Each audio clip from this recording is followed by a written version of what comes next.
everyone. Adam and Vanessa Lambert here with Beethewellness podcast, episode 13. Whoa, that was so official.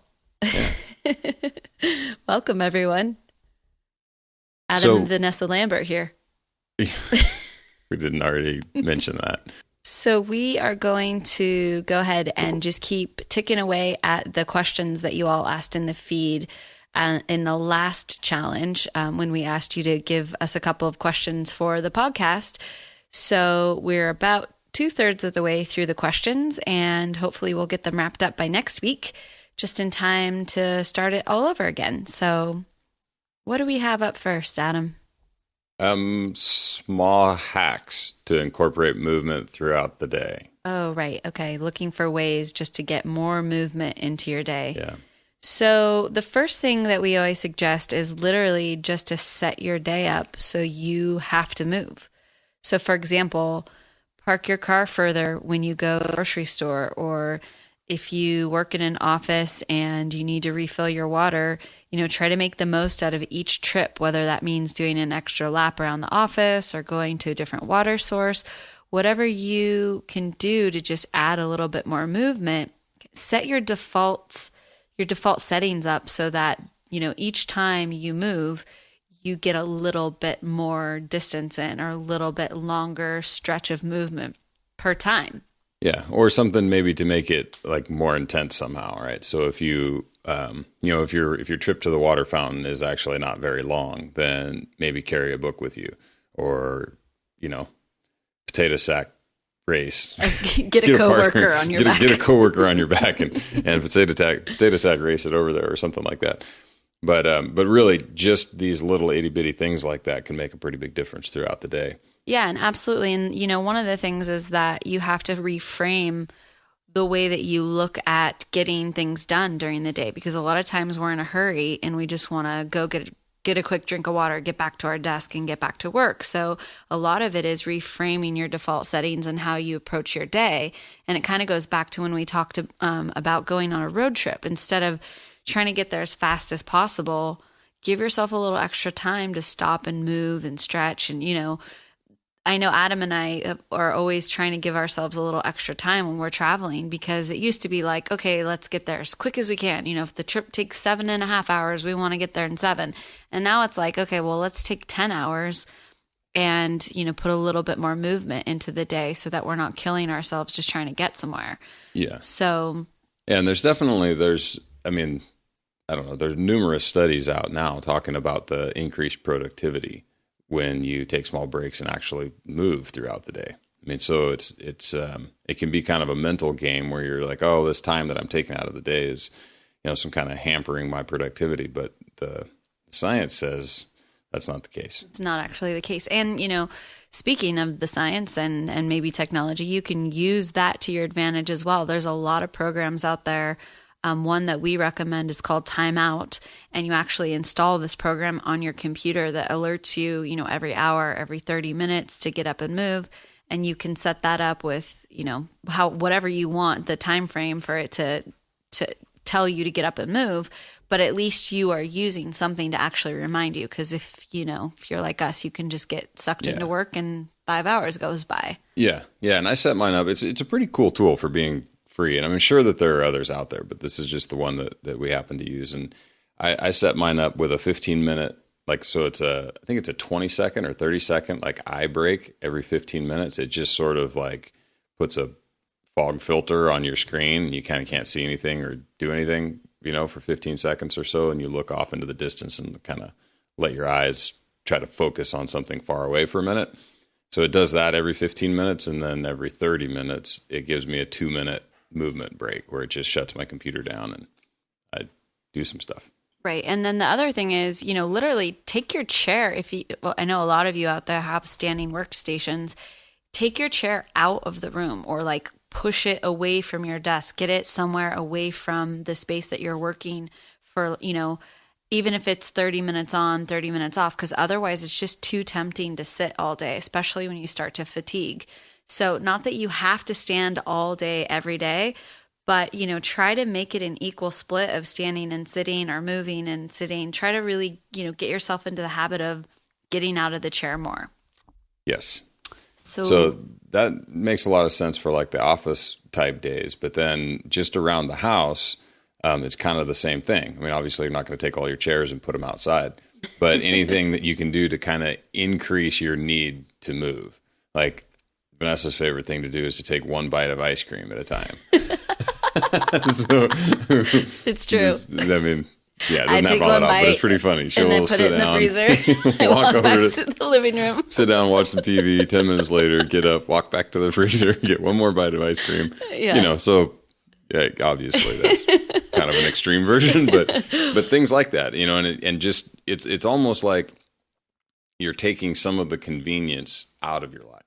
Yes. You know, ultimately is sort of what it comes down to. I mean, this is what, you know, before we had indoor plumbing, you had to go down to the well or the river or the spring or whatever to get your water and bring it back, you know, and there's just a lot of built-in movement that we've completely done away with technology. And, you know, of course, just like with everything, I mean, we're certainly not trying to eschew the technology. I mean, indoor plumbing is a good thing. But these are the kind of things that you know, make us a more sedentary creature than we've been in the past. So, and another great hack is getting a dog. Yeah. Well, getting a dog and then caring for it. Getting a dog and just leaving it chained up somewhere doesn't really help. Exactly. Yeah. If you've got, speaking of dog, our dog's barking at the door. But if you have the ability to do so, it's amazing just having pets and especially dogs, obviously, how you really do get more movement into your day because you have to walk them. In order for them to be happy creatures, you've got to get out and move with them. So, you know, I'm always trying to get more people to adopt. There's lots of great pets out there. Lots of dogs need homes. Little plug for all those unadopted pets out there. Okay, so next up, we had a user ask how to build ab strength. And apparently they're not able to plank at all. So how do you go from, okay, we've got all these prescribed planks, but I can't plank even for 2 seconds. How am I ever going to get there? Yeah. So, yeah, exactly. So what do we do about that? And interestingly, it actually ends up looking a heck of a lot like what we do for the push-up, right? So we're going to start up high in a position that you can do. So maybe hands just against a wall with your feet out a little bit. And then eventually you increase the angle or decrease the angle, whatever. You get, you know, closer and closer to horizontal as you work your way down. So you may just start planking against the wall, hands out. All the same things still apply. You're still, you know, kind of going through that bracing sequence and squeezing your glutes and pulling your abdomen down and shrugging your shoulders pulled back and down. You're just in not exactly a horizontal position. Right. And then as you develop strength, you just work your way down more and more horizontal. So like wall, bookcase, dresser, footstool, then eventually down to the floor. One way to do it. Yep, definitely. And, you know, another thing that's really going to help your abdominal strength is just the straight up squatting. So whether you're squatting with or without weight, just the movement of bearing weight into your quads and your glutes and really getting into that squat position and making sure that you're engaging your core through the whole range of motion is really going to help you not only build your core strength, but connect your core to the rest of your body. And that's a really important component of this whole piece, is that you have to have the awareness of your body and everything needs to be working together. So, you know, if you are doing weights, a great position to do them is the goblet squat, where you're holding whatever your weight is in front of your body, or a front squat. Holding that weight just slightly in front of the body seems to engage the abs a little bit more. So that's also a great thing to do. And, you know, Adam and I were talking about this, and he said, well, you know, if they can't plank, perhaps, you know, maybe squatting's even an issue. And the funny thing is that could be the case, but I know a lot of times, particularly for women, they can squat, that's fine, but it's just literally the mind-body connection to the core that isn't there. And so a lot of times it's just really getting the whole thing to correspond with itself. Right. So improving that sort of neuromuscular signaling thing, right? So what fires up, you know, like how do I fire the muscles that keep me in a flat planked position?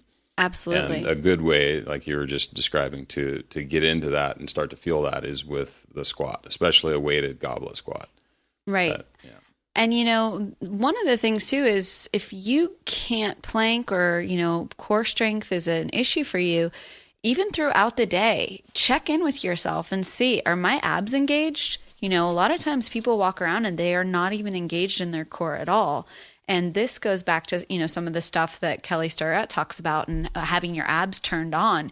You should always be engaged through your core. That 20% rule, right? So right. It should be 20% stiffness. Yeah, absolutely. And even when you're sitting, you should have your core turned on. This shouldn't just be slumped over. You've got to start connecting your body and get all the parts firing together.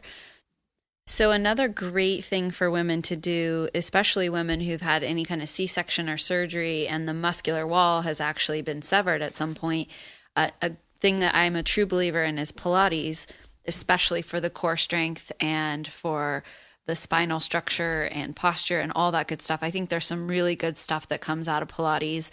And a lot of times just doing some simple Pilates exercises will help you to get that connection with your core really engaged. Especially when it comes, to pulling those abs back and wide and, getting rid of that kind of little pooch in the front of your stomach. So, yeah. Anyhow.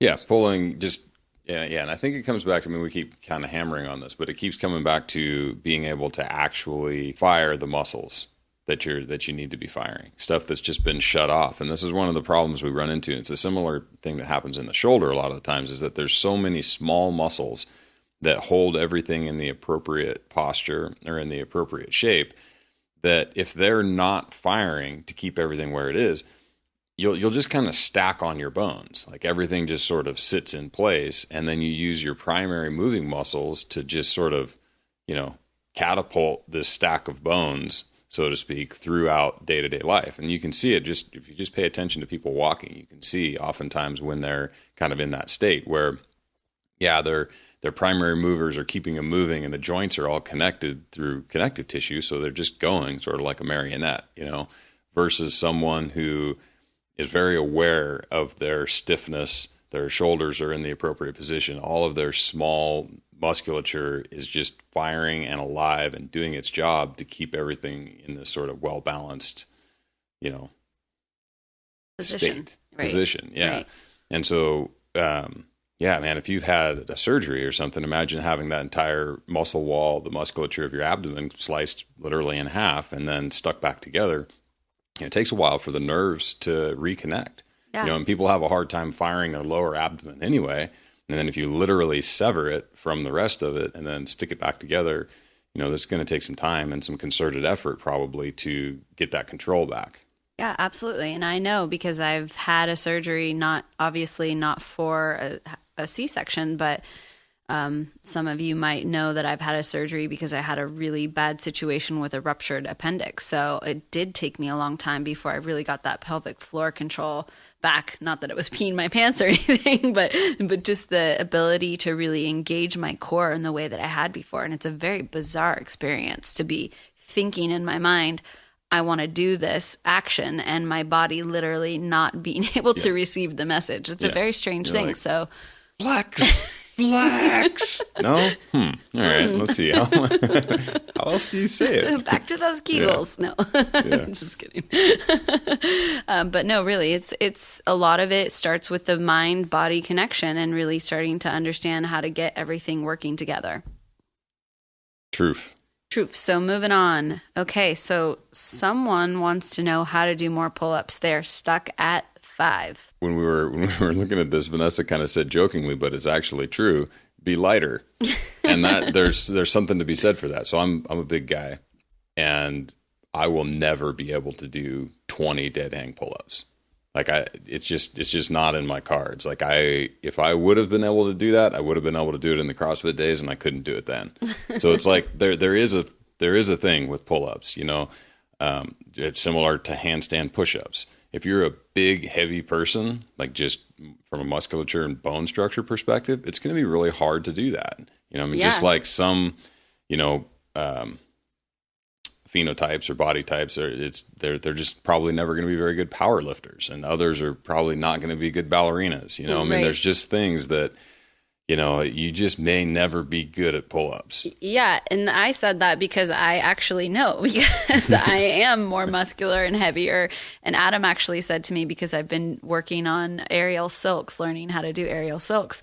And he said, you may actually want to try to get a little lighter. Otherwise, your shoulders are going to be huge, just trying to lift my big butt up all the time. Yeah. But, it's true. It's just like you being a little bit lighter will help your pulling strength. Yeah, totally. So that's one component of it. So just from sort of like a setting expectations perspective, you don't necessarily, maybe you don't get past 5. I don't know, but we don't know anything else about you, So we'll go on from there. Assuming that your physical size is not an issue, you're like a rock climber build or something like that, and so you want to be, you feel like you should be able to do more pull-ups than that. Then there's a few things that we can do to kind of try to bump your pull-up numbers without dramatically changing or like deviating from the program.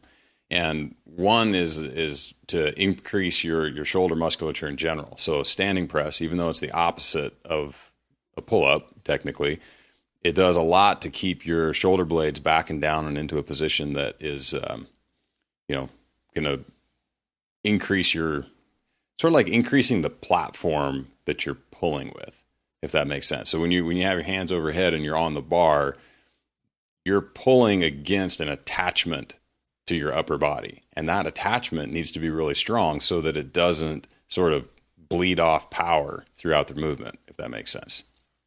It makes Does that sense. make sense? Okay, it makes sense, cool. Yes. So standing press, right, is a great one. More ring rows, keeping the shoulders pulled back and down into that position is a really good one. And then also just this concept of greasing the groove. It's been around for a long time, and actually somebody mentioned it the other day in the feed, and I was like, you know what? We haven't really talked about greasing the groove much, and maybe it's not a bad idea to do that now. So the idea is that it's sort of like practice makes perfect, right? But it's perfect practice makes perfect, right? And so the long and short is that in order to grease the groove, you just kind of hit a few reps throughout the day. So you're sort of ingraining that movement pattern and keeping your muscles like keen to the idea that this is going to be something that happens a lot, so we should probably adapt to it. Right. Yeah. And the other thing about it is, once again, core strength plays a big part of this, because a lot of times people think it's just about arm strength, and it's not.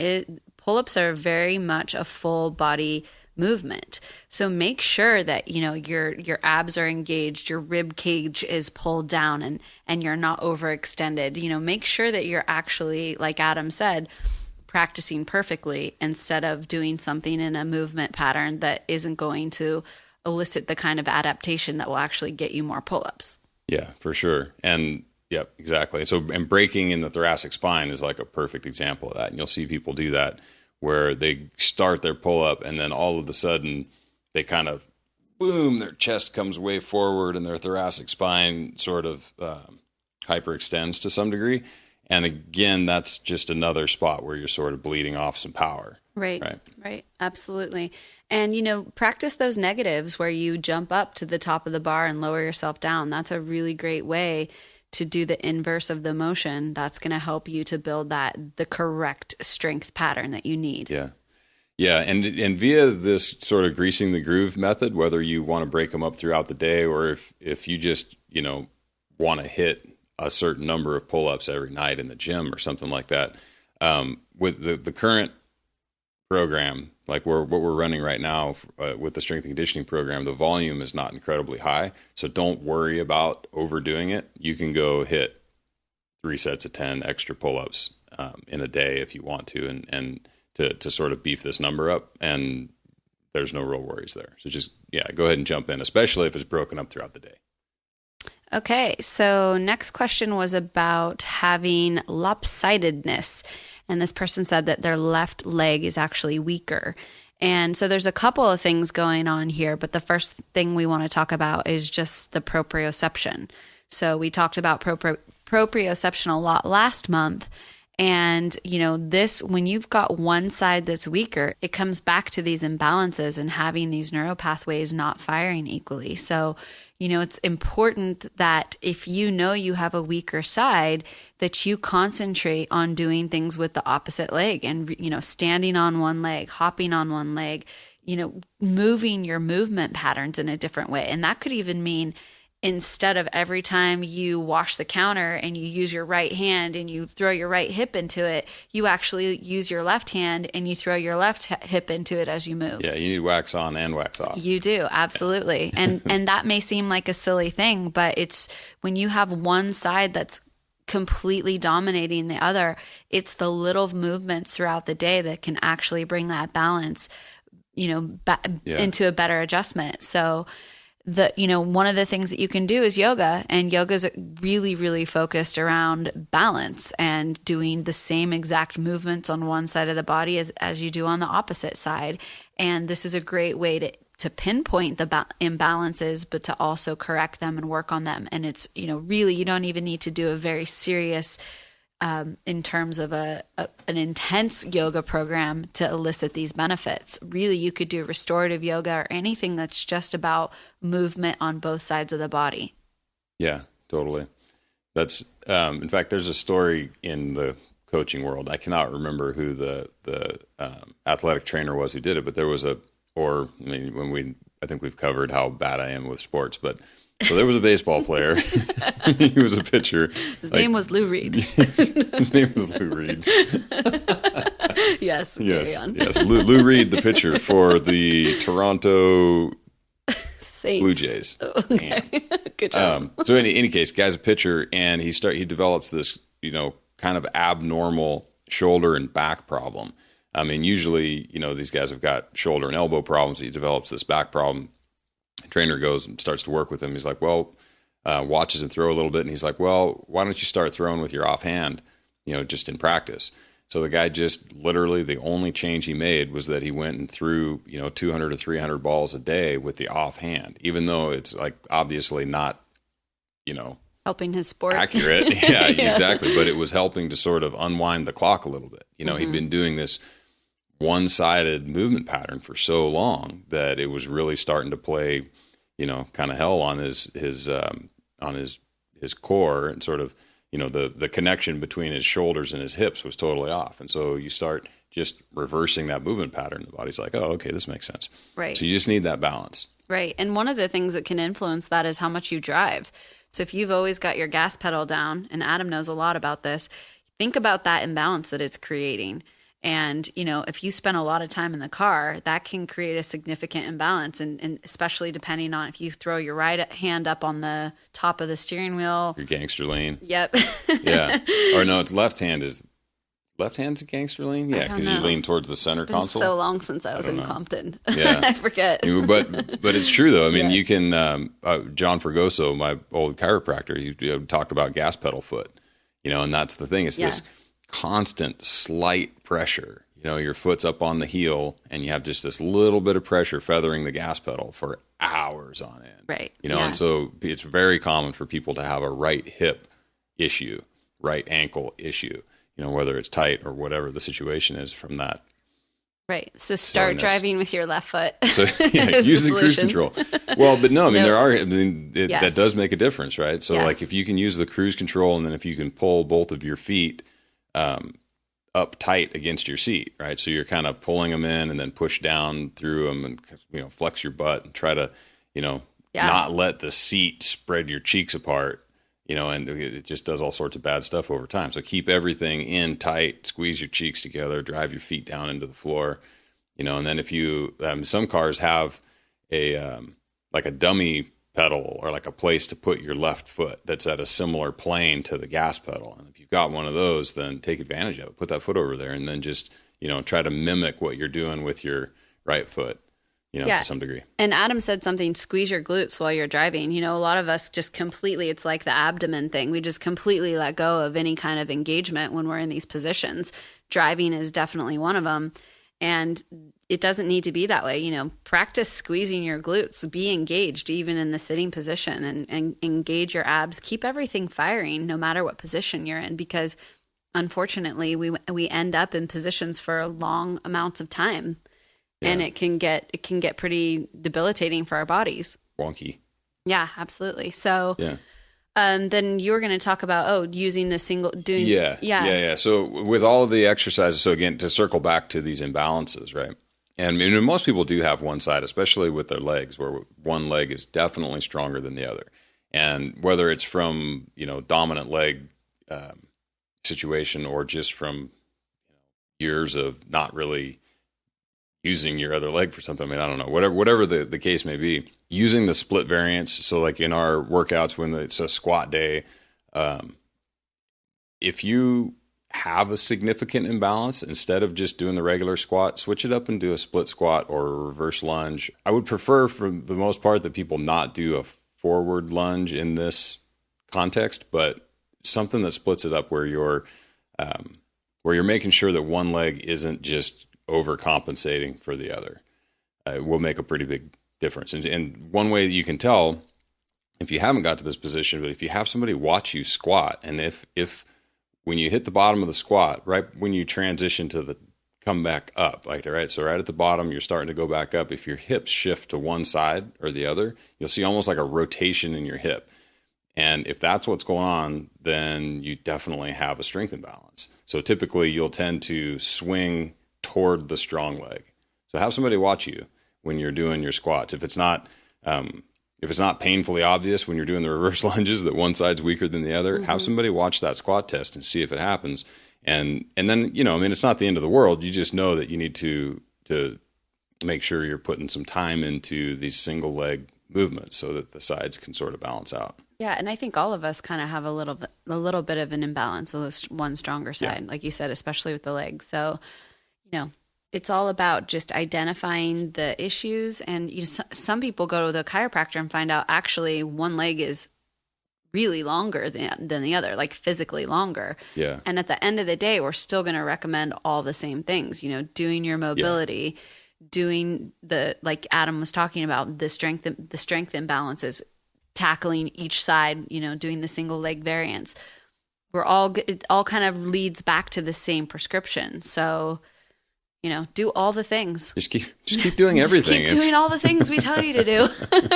And hopefully it'll be fine. And it's true, though. I mean, we really have tried to make this program all-encompassing. So this is a strength issue, a proprioception issue, a mobility issue. These are all the things that we're tackling over the course of the months in this program. So just stick with it and keep doing all the things that are prescribed. Yeah, totally. So we had another question about sleep, and this comes up all the time, actually, and it's a challenging one. So we'll just kind of dig into it. So the question is 8 hours of sleep too much? If I feel better after 6 or 7 hours, and like as documented by a sleep tracker, right? So this goes back to this whole thing of I'm actually better off sleeping less, and that's possible. It is possible. So this whole 8 hour thing is based on an average of adults, right? And that's kind of a big, broad term. And it's, when we do, as a species, we shift sort of throughout our lifespan of how much sleep we actually need and get, right? So when you're a baby, you sleep a ton, and then it just sort of wanes, right? So mid-teenage years, you're sleeping a whole bunch, especially boys, big testosterone boost. They're just getting a ton of sleep. And then as you get older, say mid-40s on, your sleep actually starts to wane a little bit. Like most people just sleep fewer hours in a day. Mm-hmm. And it kind of continues that way. That's sort of the average, right? There's definitely going to be outliers on all sides of that. So the recommendation of 8 hours of sleep is completely valid. I mean, if you look at it from a statistical perspective and you look at the studies, it's like, no, the people who get this much sleep are healthier. But there's a lot of different things that kind of go into that, right? Right. The people who aren't getting that sleep may also be older and therefore just unhealthier because they've been doing this longer. Absolutely. There's a lot of confounders in there, but I'm really confident that it's incredibly important to get this much sleep. And so or at least to set yourself up to do it. And then if your body's not going to get the sleep, if it's not happening, then okay, maybe you actually don't need it, or you just got to keep practicing. Another thing is whether or not you're actually recognizing the signs of if you're getting enough sleep and it's restorative enough for the next day, and you're actually, not having carb cravings, or you're not having mood swings. A lot of times folks just don't recognize the issues that go along with less sleep, and they've gotten less sleep for so long that they just think, I'm fine. I feel great. Yeah, this is normal. Yeah, I can function. And the real test is if somehow you can actually start getting 8 or 9 hours of sleep and for a significant enough time to really compare and contrast. And like Adam said, there are outliers, and there are people who obviously, I'm sure, don't need 8 hours to perform well and are perfectly healthy and fine. Like, I truly believe at the end of the day, you have to get intuitive about these things and really learn to trust yourself. But with that said, really paying attention to the actuality of your situation and whether or not the things are as you think they are, or if you just are so used to living on a little bit less sleep. Right. Yeah. And I mean, we develop, it's part of our thing with the circadian rhythm is that we will establish over time a sleep time and a wake time, and we can compress that. I mean, this is something that we've seen, is that if your habit for however many years was to stay up late watching the news or whatever until 11 o'clock, but then you still have to be at work, you have to get up to go to work at 5 a.m., that your body will do that, and so that's where this idea of waking without an alarm clock can be a little bit, I don't know, like it can be kind of a bad gauge of what's going on. Mm-hmm. Because I wake without an alarm clock at 4 o'clock in the morning when I'm supposed to go to work on Sunday mornings. Right. Because I've been doing it for 20 years, Right. That's not, but I don't wake up at 4 a.m. normally, like that's just not what goes on. And for me, it's easier to tell because it's only one day a week that happens. If you work a 5-day-a-week job, then maybe Saturday and Sunday, you're still going to wake at that time. So the body can be pretty tricky on this. So and then to kind of confound it, I'm a fan of sleep tracking. I think it's a really good idea to look at this stuff, but you also have to look at it from the perspective that you may be getting not like a false reading, but you need to make sure that you fully understand the tracker and how it's doing the tracking. Like if it's giving you a score or a efficiency score or something, and that's how you're tracking it, you need to understand how they're calculating that. Because one of the things that might be going on is that it's telling you that you woke at an optimal time, or it woke you at an optimal time if you use the sleep cycle alarm system that's in most of these apps. And that could be completely different. We got to remember the sleep cycles run in like 90-minute sort of oscillations, right? So you have an optimal time to wake up every 90 minutes or so. So it may have been the optimal time in your cycle to wake up, but maybe you should have slept for 2 or 3 more cycles, mm-hmm. Or even 1 more cycle in the case if, right. If you woke optimally at 7 hours, well, maybe 1 more cycle would have got you there. Right. And so there's that's just something to look at when you're looking at the trackers, and just try to get an understanding of how that works so right. that you're not, here's just another thing. I feel fine, but for all the reasons Vanessa just said, maybe you're not the best judge of what fine is. And then, oh, look, here's this app that's sort of confirming my feeling that, oh, it's fine because I woke at an optimal time. Right. So just make sure that you're looking at that stuff, because we like the technology and we like to be able to utilize it, but we also don't necessarily need something, confirming bad behavior, or not bad behavior, but right. You just want to make sure that you're behavior, potentially, we just want to make sure that you're dealing with the best information possible. So I think what it really comes down to, and probably the most important thing, is that you set yourself up to succeed in this by sort of following the sleep hygiene rules that we talk about. Have a bedtime routine, limit the blue light, limit caffeine intake if it's a problem for you. If you wake in the middle of the night and pee 7 times, maybe you should stop drinking water before dinner. Like, odds are you're not going to die of thirst, Get some of those things going on, and then make sure that you're taking your wake up time, whatever it is, and working backwards so that you have at least 8 hours in bed. If you're not giving yourself, and probably more like 9 hours in bed total time, if you're not giving yourself the time, then you're never going to get 8 hours of sleep. It's just not going to happen. So you need to make sure that you're doing those things. Set yourself up to actually be able to get that amount of sleep. And then if you still are only sleeping 6 to 7 hours, then hey, that's maybe where you're at. Yeah, and obviously we're willing to give it up, but not easily. Yeah.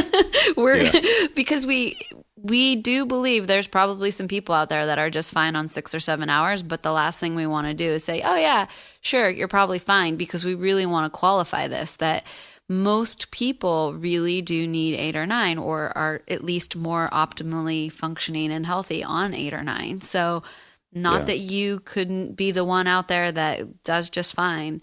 And just the one last thing I wanted to mention about this is that a lot of times people have difficulty letting themselves have permission to sleep that long. Yeah. And so sometimes the guilt of, I don't have enough time for that will weigh in on the reality of whether or not it's healthy for you. And hey, I'm all for mind over matter. And a lot of times, if you don't have the time, maybe that's a great way to look at it and believe that you really don't need it. And that's all good. But, sometimes you think that you need to be the kind of person that gets more done in the day and is an early riser, and you sort of, like we talk about in the guides, decide who you are. Maybe you've decided you're the kind of person who needs to be up every morning at 5 a.m. and, have run 10 miles and go to work and work a full day and then does X, Y, and Z after dinner. Maybe you have decided that you need to be that high functioning kind of person, and you're having a hard time letting that identity go for the sleep. So it's just one more thing to consider. Yeah. And like we said, we're not here to tell you that you're not correct and that it doesn't work for you, but really think and consider all of these things and see if you can come up with your own truth about it. Yeah, totally. That's a pretty solid wrap. Yeah. Yeah. And it just is one of the things, it is one of the tools that we have that we're just pretty dang confident in that is going to benefit you in the long term. And to kind of tie into a little bit what Vanessa was talking about there, if you're like another sort of self-check, I think, is if you're one of these people who only sleep 6 to 7 hours and you're like, well, intuitively, that's all I need. I'm like, okay, well, do you ever intuitively need more? So this is one of the things that I think about. It kind of is a similar situation with hydration, right? Like, well, I'm an intuitive water drinker. Like, okay, so have you ever just tracked and seen that there's some difference from day to day? So like there was a day that I went and I worked outside and I intuitively drank more water than the day that I was inside not doing anything. Like, have you ever really tracked that to see, or do you just intuitively always drink the same amount, right? And so the same thing kind of happens with sleep. If you are a 6 to 7 hour sleeper, if that's every single day, regardless of what you did all day, that may not be a good indication of your intuition, if that makes sense. So if you went out and you did the CrossFit Games and you ate a huge carb-loaded dinner and you still only slept 6 to 7 hours, maybe there's, something to look at there. Your intuition is... Right, but versus, your intuition to sleep may not be super solid. Right. Conversely, if you go out and you work incredibly hard or you have a stressful period and then one day you just sleep 10 hours and you wake up and you're like, oh yeah, that's normal. I go 6 to 7 hours one night and, 5 hours the next night and then all 10-hour night, right? Mm-hmm. Like if that is what's going on, then I tend to be a little more confident that your intuition to sleep is probably working. Because I think that is actually really natural. I think there's clearly going to be times where we need much more sleep and times that we need less. And if you're intuitively following that cycle, then I think you're golden. If you're not, then just keep trying. Take a look. Try harder. Sleep harder. Yeah. And I can't, I think I actually plugged it in the feed this last month, but there's a podcast with Chris Kresser and Dan Pardee. Dan Pardee is a sleep researcher, and Chris Kresser, if you don't know him, you should Google him. He's awesome. Yeah, he's amazing. So it's a great conversation. They cover a lot of this stuff. I think Dan Pardee has a plan called Dan's Plan where he talks about sleep and gets people dialed in on that stuff. And like, I don't know. I trust them. They're smart. It's a good conversation. Okay. Is there a limit in which smashing does more harm than good? Yeah. Yeah. Oh, show. Yes. There is. Short answer, yes. It's the pain cave. Yeah, it is the pain cave. But no, there really is. And they say, a couple minutes on any given thing is really the amount to elicit change. And after that, you can start to cause a little bit of a stress response and your body can shut down. And I've done that on my neck. A lot of times I'll try to get in there and dig around for 2 minutes, which becomes 4 minutes, which becomes 5 minutes. And guess what? The next day I'm in more pain than I started with. So yeah, absolutely. That 1 to 2 minutes on each thing is perfect. Yeah. Yep. Stay in that range. And then, and this kind of translates also to more of the static stretching kind of stuff too. And there, you can, especially when you get into your hips, right? So there's like some weird stuff that goes on, like with your lack of flexibility, like to do the splits, for instance. Part of that, like if you stood still and lifted one leg, you can lift it out farther, like as a degree off center than you probably would be able to do if you tried to split both legs at the same time. And so there's a inbuilt safety net in the neuromusculature that says, well, wait a minute, we're not supposed to go into this position. So your body literally won't let it happen, right? And that can be a stress response. Like that can elicit a stress response. So if you're stretching, and so like the modified pigeon's a perfect example of this, because you can wind up a lot of tension in your hip. And then when you start to rotate out over your heel, you can put a tremendous amount of hip pressure in your hip capsule, which is good. And that's what we're trying to do. But if you go too hard, too long on that, your body might start to shut you down and transition into this, sympathetic nervous system drive, which is not what we're looking for at all when we're trying to relax and stretch. So, right. And it's all about balance. I mean, it comes back to, this is consistency over time. Nobody's going to undo the damage or, tissue damage or mobility issues in one session. This is literally day on day, week on week, few minutes every day. And that's when you're going to yield the best results. Yeah, totally. Yep. That's the deal. And there will be, you probably will bruise. If you're an easy bruiser, you'll probably bruise. And if you bruise, then you probably just leave that spot alone until the bruise goes away. Yeah. Yeah. Give yourself time to heal. Just a little time. Yeah. And that will subside as time goes on, as your tissue gets more used to the manipulation and the rolling and all that good stuff. It will, for the most part, most people get used to it and the tissues start to, have a little bit better ability to deal with the pressure. Yeah, they become more supple. Yeah, absolutely. Yep. And that's a pretty good indication that your body needs it. If you're bruising that easily and if if it's really, really painful, then take it easy, go slow, and over time, you'll be amazed. It'll actually reduce. A little bit less pressure. Yep. Okay, so last question that we got, and a great one, is the importance of probiotic and vitamin D and the best way to get either of them.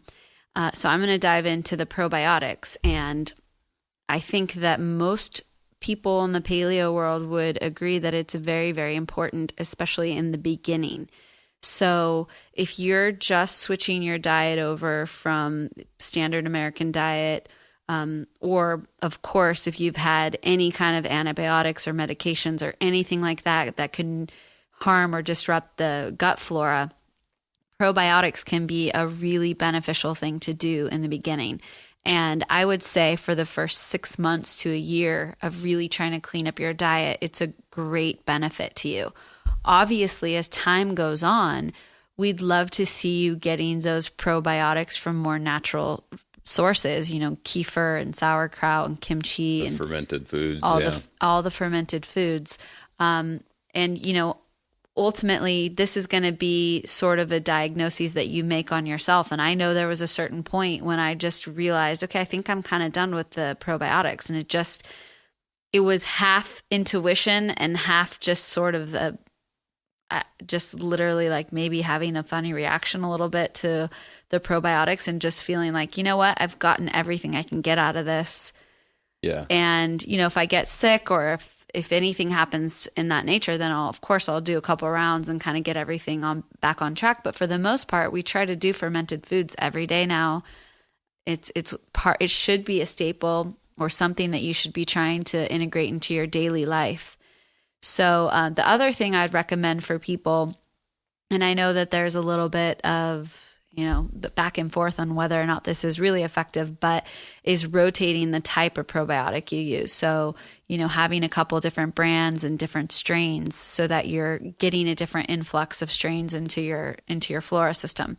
So, obviously, I know that I was doing some research to see if anyone had really combated that information and see if I was going to get any flack on that. And the only person that I could find that did some study was a probiotic supplement company that said that there was nothing to substantiate that. But yeah, it's tough. But again, to plug Chris Kresser again, he actually, him and Rob Wolf developed a small supplement line that's predominantly, I think there might be an adrenal support, but for the most part, it's like 2 or 3 different cocktails of probiotic, prebiotic, gut health reestablishment program stuff.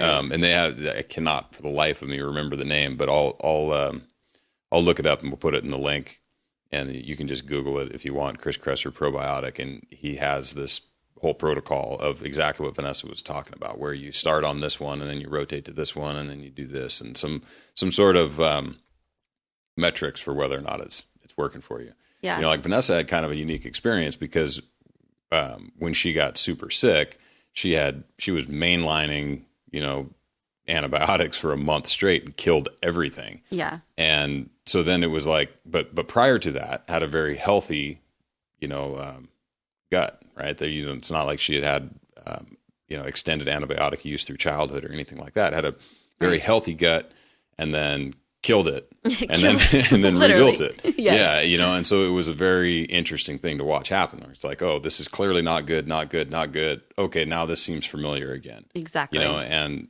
all sorts of stuff came along with that, right? Like a reduction in inflammation, increased digestion. I mean, there was like a noticeable thing that happened when the gut health came back. Yep, absolutely. And if you haven't heard how I got sick and that whole story, you can listen to our podcast with Rob Wolf. Oh, yeah, that's right. That wasn't on this podcast. We talked about that. No, we haven't talked about it here, but I'm sure we will at some point. Yeah. But bottom line, Vanessa was really sick. Yes, it happened. And now I'm better. Yeah, and she had surgery and all, multiple things, and now she's good. Yes, exactly. So probiotics, definitely for sure, all the way in the beginning, especially. And then at some point, transitioning into getting it from your food sources. That's sort of our protocol for folks out there. Totally. And then, okay, so vitamin D. Man, vitamin D is tough from a diet perspective. Like it's just relatively tough to get enough is what it seems like. And I think what most people know at this point is that the RDA, the recommended daily allowance for vitamin D, is really low. And most of the kind of current research points towards 8 to 10 times too low for what it should normally be, right? And it can be kind of challenging to get that amount from food. It just kind of is. So if you are in a position where you don't get to spend the time outside and get the natural production from skin, you're probably just going to need to supplement, and of all of the things, supplementing with D3 is not that big of a deal. There's almost no downside. I mean, the toxicity levels for vitamin D are so high, it's so high, you're just not going to get there. So taking 10,000 IUs a day is, very, very little risk, and it's probably going to be the easiest way to get your 25-hydroxy D levels up. That being said, if you don't test them, if you don't go get a 25-hydroxy vitamin D test, then you don't really know if you need it or not. Yeah, absolutely. So, it's this thing of how do I increase my levels? Well, do you need to? Do you need to? Yeah, absolutely. Go get them tested. And probably, especially if you live in an area where there's a significant season swing, all right? So if you're high up in the northern hemisphere where the summers are just very different than the winters, you probably want to get a test at the end of winter, at the end of summer, right? So get an idea of what you're looking at when you go into winter and get out of winter, and what you look at when you get out of winter and into summer. If that makes sense. Right. Because one of the things we know is that it is fat soluble, right? So your body does store a fair amount of it in fat, but it does only store the stuff that doesn't get used. So what that means is that at some point during the year, you need to actually be getting more than you're using or more than you're needing, right?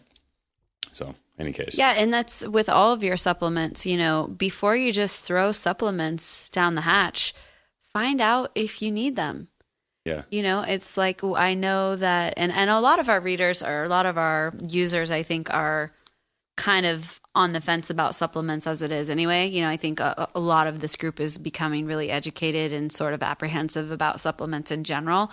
But herein lies the issue about supplements is you don't really know if you need them. And if you do, are you actually absorbing them? And are they actually bioavailable in this form and all this good stuff? So, first find out what you actually need. Yeah, totally. Yeah. And fortunately, vitamin D is a pretty easy one to test. Right.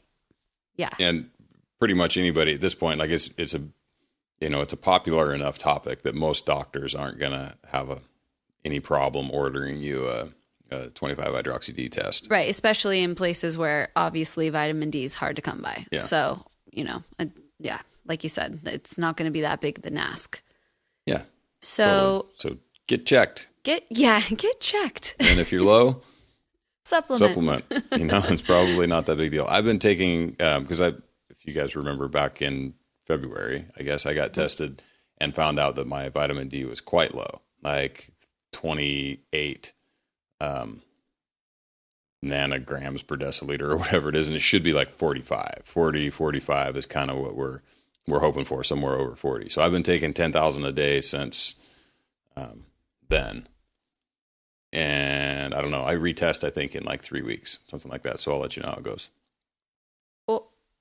So I guess that's it for this week. Thanks, everybody, for tuning in. And we're headed into week 3.